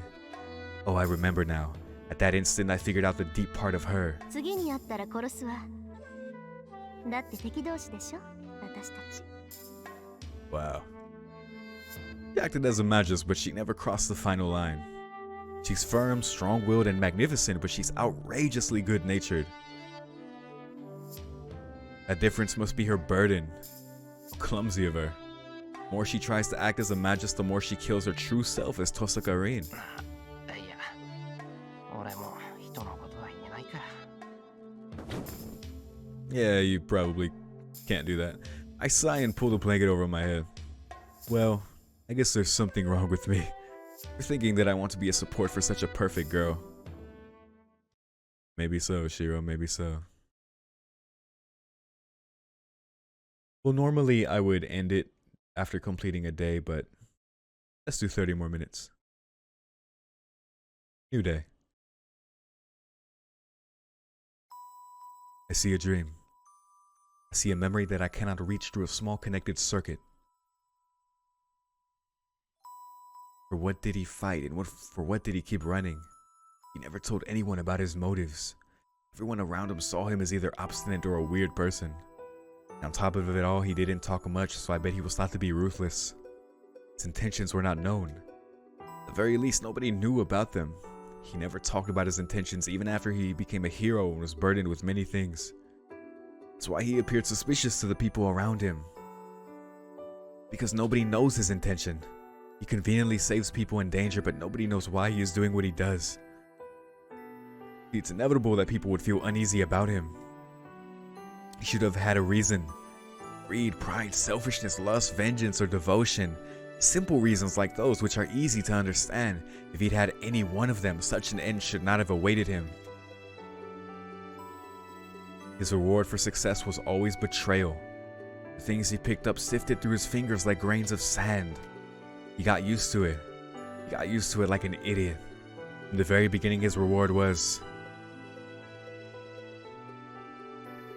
not what he received from the people he saved, but the pure action of saving someone. The repetition of it makes me so mad that I want to punch him, and it also makes me want to cry. The reason he was called a hero, his intention was never revealed to anyone. Nobody around him knew, and he, the only one who had to know, eventually forgot about it himself. That's why I shed tears in spite of myself. The miracle that in the long, long path between the start and the goal, for what is right or wrong is not definite. He never strayed from his original goal. And the end comes. An excellent savior is only trouble for everyone except the ones he saves. He knew his limits in the vastness of the world. He accepts what can be saved and what cannot be saved. That is why he at least wanted people within his sight to be happy. And he scorned it as hypocrisy and as blind idealism. There were more enemies than allies, and he died at their hands. So this is not a place in this world. This place is the end of him. The illusion that he saw on the verge of his death, the only pride he had within himself. The hero that uses scenery as his weapon falls into his own darkness in the end.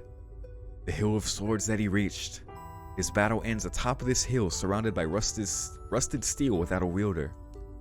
He is still alone, but he thinks there is nothing to regret if he was able to save everyone that appeared within his sight. He smiles in satisfaction, lets go of the sword, and crumples down. That's why he never had any regrets. His objective was already accomplished long ago. From the start, he ran with his utmost effort, not for himself, but for strangers who shouldn't have meant anything to him.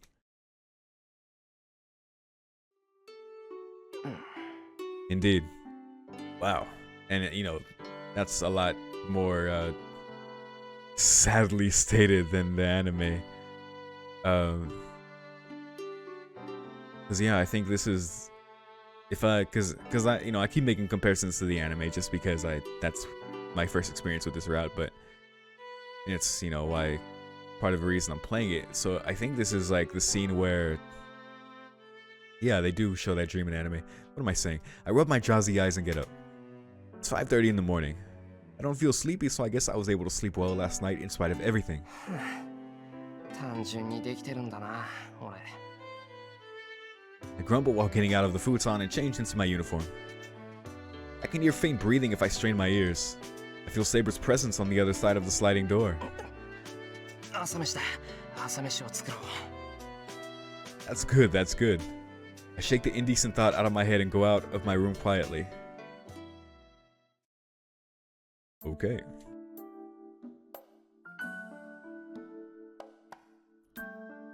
Breakfast table. My expectation that it would be a quiet breakfast considering what happened yesterday. そこでそのお医者さん、なんて言ったと思う？藤村さんは稀に見る健康体ですから献血でもしていったらどうですか？うわっはっはっはだよ。私だって病人だって言うの。もう次からあんなところ行かないんだから。It's totally destroyed by Fujine, who is more energetic than usual. In terms of horse racing, this development is the dark horse, but something tells me this might have been the likely outcome. あ、お味噌汁おかわり。玉ねぎ抜いてね。はいよ。で、それから倒れた生徒はいろんな病院に運ばれたって言うけど、みんなすぐに気がついたのか？そうね。個人差はあるけど、昨日中には回復したはずよ。4回。1年生の子たちはただ眠ってたのと大差なくて、2年生の子たちは記憶が飛んでる子もいたみたい。3年生の子は2階の教室にいた子より大事はなかったけど、1階の教室はちょっとね。Fujina looks down as though it's difficult for her to talk about it. I feel bad. Fujina has gone to all the hospitals in this town. He has just seen what kind of conditions the students on the first floor classrooms were in. ごめん、この話はもうやめる。ともかく学校はいつも通りなんだろう。Yeah, those first floor students got it real bad, man. That is just unlucky. けど3年生はもうじき自主登校だし、体調が悪い子は休んでいいことになってる。3年の子たちほとんどが休むんじゃないかな。I see. And it'll mostly be first and second years coming to school today. 藤根、うちの学校でさ、龍道寺の関係者って誰かな？一星くんじゃないの？彼お寺の跡取りでしょ？だよな。はい、なんでもないから忘れてくれ。Put my bowl down while I look up at the ceiling.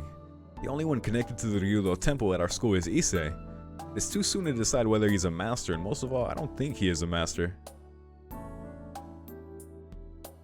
じゃあ行ってくる。留守番よろしくな、セイバー。シローも気をつけて。あの校舎から結界がなくなったとしても、キャスターのマスターがいる以上は油断できません。わかってる。キャスターのマスターを見つけたら、まずここに帰ってきてセイバーに報告するよ。はい。期待に添えるよう、私も魔力を回復させておきましょう。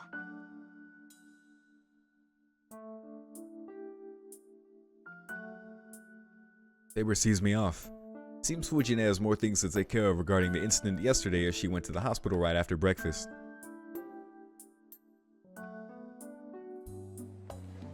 The school doesn't look any different even after such an incident. It's 7:30 in the morning and the school gate is filled with students. Students are talking about what happened yesterday, creating a rather noisy scene. So, in the middle of it all, in front of the school gate is Tosaka standing there like an angry devil. I have a bad feeling about this. I have a bad feeling, but I can't sneak past her since she's in the middle of the road. よ、おはよう、トサカ。今日は遅いんだな。I stop and greet her. つまり一星が怪しいと思うのよ。Whoa. First thing she says is straight to the point. 怪しいって何がさ？キャスターのマスター、龍道寺に巣を張ってるキャスターと龍道寺から学校に通ってる一星。これで因果関係がないはずないでしょう。ないって、そんなの偶然の一致かもしんないだろ。I try to defend Issei.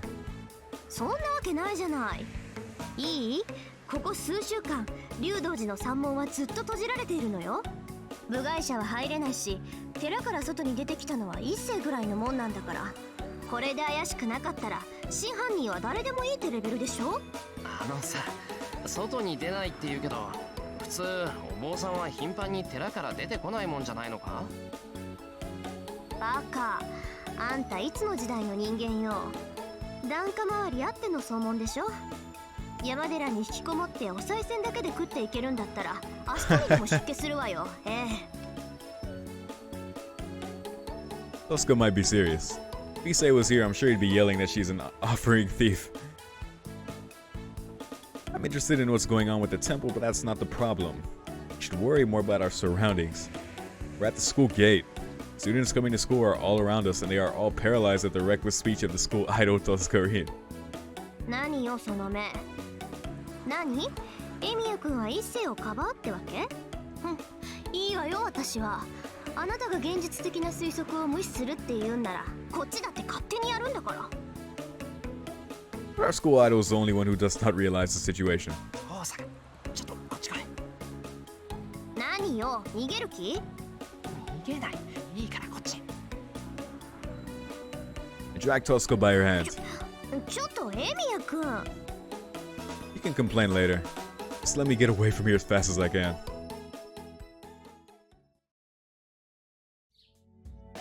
Morning practice must be cancelled because of yesterday's incident as the archery range is quiet.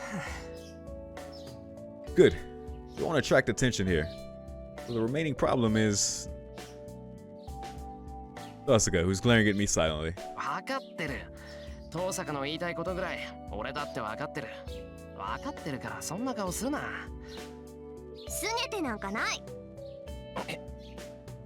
Mind is stunned at the lightning comeback. I have to deal with her calmly. Issei's life is on the line. Knowing Tosca, I bet she would do something reckless to test Issei. あなたこそごまかさないで。キャスターの本拠地は竜道寺で、一世は竜道寺から学校に来ているのよ。だって言うのに、どうしてそれを無視するのよあなたは。Tosca yells at me. She's right, but I just don't think it's Issei.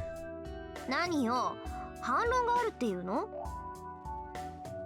But I'll die before Issei if I give her such an ambiguous answer. I can't leave Tosca like this, so I'll have to try to convince her somehow. よし。どうしても一世が怪しいって言うんだな、遠坂は。そうよ。エミヤ君にはわからないかもしれないけど、今の竜道寺はとにかく変なの。キャスターが根城にしているってこともあるんだけど、それにしたって揺らぎが大きすぎるっていうか、集まりやすすぎるっていうか。集まりやすすぎる？それって街から吸い上げてるっていう魔力のこと？それは関係ないことだから気にしないで。You're more suspicious than Issei right now, Tosca. ともかく、そんなところから涼しい顔でやってきてる時点であいつは怪しいの。前からあいつには一発蹴り入れてやんなきゃなんないって思ってたし、今回の件はちょうどいいわ。Also, yeah, he is the only one really connected that they know of. Tosca's serious. I heard that they weren't on friendly terms, but I didn't know it was this bad. Actually, what the hell did Issei do to Tosca? I'm a bit curious as to what could cause Tosca to be so drastic. Oh, now's not the time. そうだな。一世の立場が疑わしいってのには俺も同感だ。当然よ。これ以上かばったりしたらそれこそ同罪なんだから。だから一世のことは俺に任せてくれ。あいつがマスターかどうかは俺がはっきりさせる。Whoa. Looks like she doesn't believe me at all. 信じろ。一世が友人だからって手加減はしないし、遠坂にも嘘はつかない。だいたいそんな心配はいらないんだ。一世があんな非道をするわけないんだから。The silent pressure continues. I bet Tosca's worried that I might go easy because Issei's my friend. Her doubt is only natural, so I just have to endure it. I have to get her to believe in me. わかったわよ。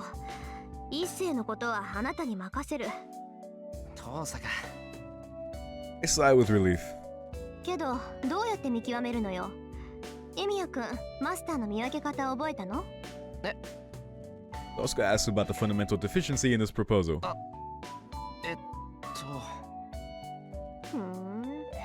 さかいつもの調子で「おい一星、お前マスターか?」なんいくら協力関係でもね、そんなたわけたことをやろうって言うんならここであなたとの決着をつけてやるわよ。 Oh dear. She's mad. He's really mad. また大丈夫、聞かなくてもマスターかどうか分かる手段はある。一星の件は今日中に白黒つけるから、遠坂はおとなしくしていてくれ。そうね、協力関係ってこういうことだし。 He starts walking away with a gesture that obviously tells me she's not content. 信頼してるわ。けどあんまりバカなことはしないでよ。もし一星がそうだった場合、下手な行動は命取りになるんだから。 Saying so, Tosca goes back to the school building. I see her off. あれ、今の I realize that she might have been worried about me.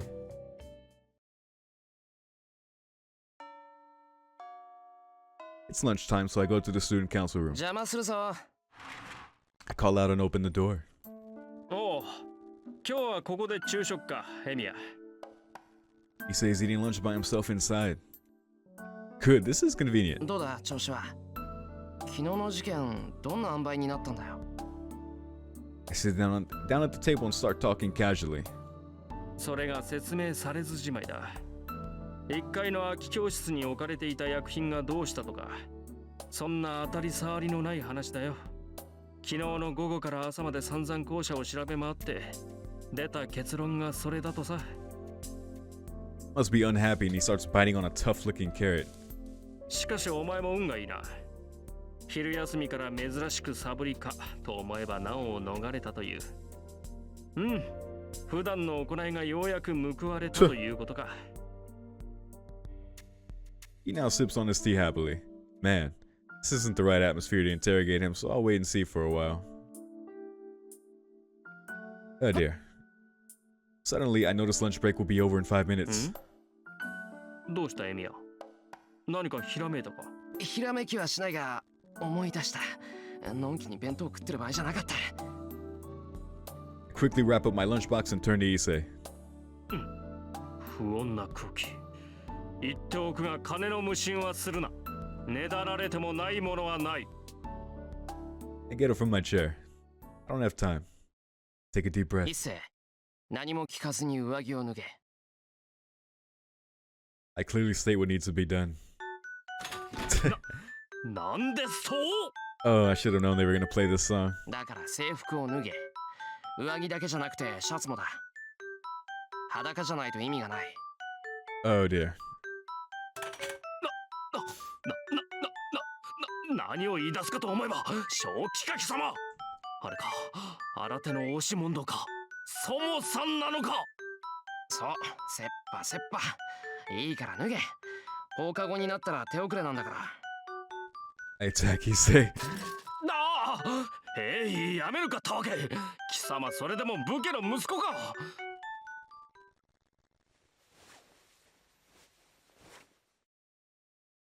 よし。 To summarize, I didn't find a command spell on Issei's body. I checked thoroughly, but I didn't find anything like a command spell. よかった。いや、ほんとよかった。 I nod to myself. 何が良いものか。貴様、ここまでやっておきながらああ、そうか。悪かった一星。事情は話せないんだが、どうしても調べたいことがあったんだ。それも済んだからもう何も問題ない。 I bow and apologize. 悪いことをしたと思うのなら謝罪の一つもするというもの。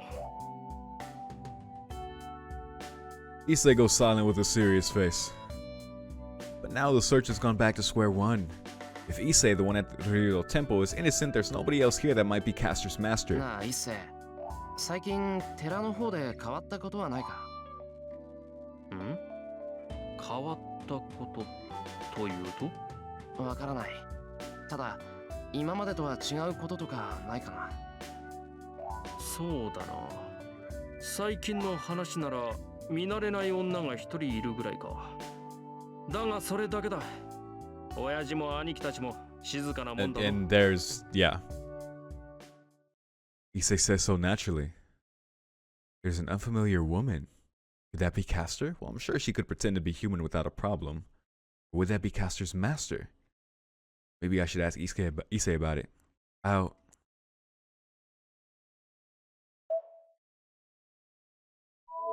want to point out that this is a dumb choice, but I'll ask anyway. I think I remember that Kuzuki walks in here, maybe? I'm gonna ask anyway. I guess I'll ask him about it. She's not one to reveal herself to the ones living at the temple, but I might be able to get some clues. 伊勢、その見慣れない女ってどんなやつなんだ？外国から来たとか、いつもターバンみたいな布で顔を隠しているとか。なんだそれは。そのような怪しい女ならばすぐさま放り出している。どんな思惑で知りたがるのかは聞かないが、彼女は真っ当な客人だ。兄貴などは毒婦だなんだと喜んでおるが、俺は不思議と気に入っていてな。一度しか話したことはないのだが、悪ぶっているように見えるが根は善人だ。This sentence, my brother is happy that she might be an evil woman. Oh gosh. ありゃ、 Looks evil, huh? 聞いてみるもんだな。一星が女の人を褒めるなんて。なんだ、もしかして惚れたのか？バカを言うなったわけ。俺が感心したのは、あの女が自分でも気づいていない部分の話だ。大体だな。兄と青総一郎の相手に化粧するなど。Issei suddenly stops and lowers his head. I don't know if he felt dizzy or what, but Issei falls on the table and does not move. どうした一星？貧血か？いや、体の調子が悪いのではない。He raises himself real fast. I laugh thinking that he's acting like a coiled doll. 一星。I found a bad ending. I look at Issei without looking at my slashed stomach. 獲物がかかった。Oh.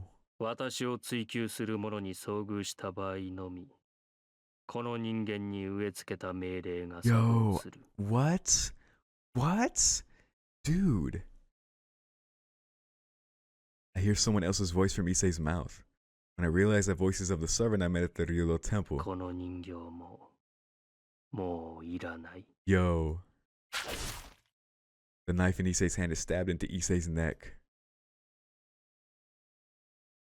My mind fades from too much blood loss. The wound reaching my organs is not causing my consciousness to fade. My brain that wants to deny the scene in front of me freezes my consciousness. Issei falls down before me, not knowing what went on. I collapse onto the floor from my knees. Do not hold my wound, and I blankly stare at my friend who is now a corpse.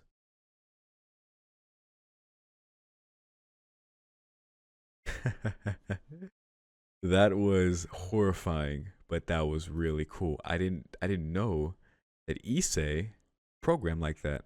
Why does this look really strange on my recording program? I'll take the advice. It's fixed now. Oh dear. Yay! That's my first Nice part of that's censored.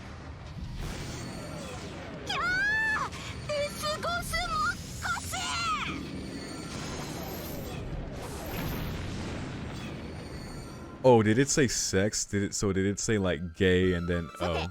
注意1秒怪我一生。誰彼構わずむやみに聞けばいいってものじゃないのよ、エンド。どうだったかな? Because now I'm thinking of the Shiro Issei thing now, and that would make more sense. Yes. But yeah, that was bad.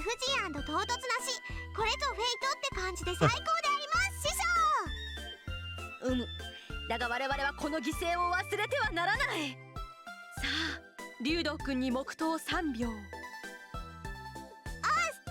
といういいスタート差がさらに最高であります、師匠。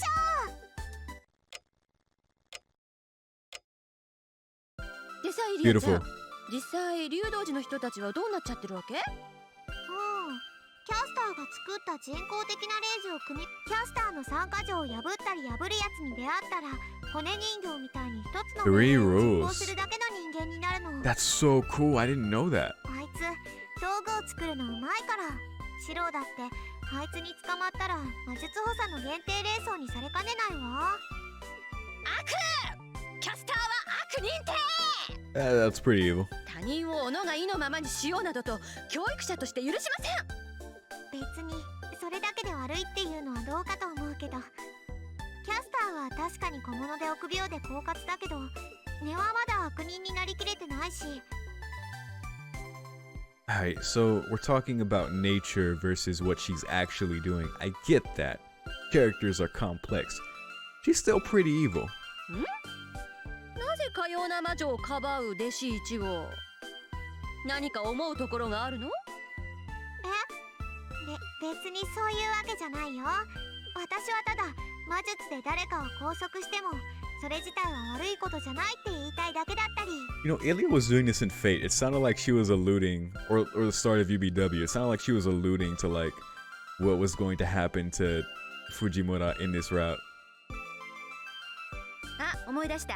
イリアちゃんもっとひどいことシローにやってきたじゃない。 Yes, Ilya has. ちくしょう、バレたか昆虫少年。なぜかその市内には勝てません。当然よ。この道場では魔術は一切禁止なんだから。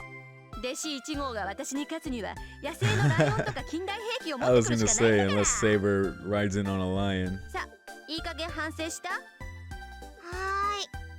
もう悪いことはいたしません。うん、いい子だ。これで少年の願いも叶ったというもの。喜べ弟分。このルートではイリアちゃんはおとなしめだぞ。 Yes, she is. She is nicer. はいはい。今回はおとなしくしてればいいんでしょ。 Wow. まあ、いつもはバレっぱなしっていうのも芸がないしね。リンルートではいっそシロを助けてあげて他のヒロインを食っちゃうのもいいかな。 Oh man, I can't wait to see Ilya in the Tiger Dojo once that thing happens later. なあ、そこまで考えていたというの？反則コスだけでは飽き足らず、本編でそんな美味しいシチュエーションさえ演じるなんて。 That illegal costume.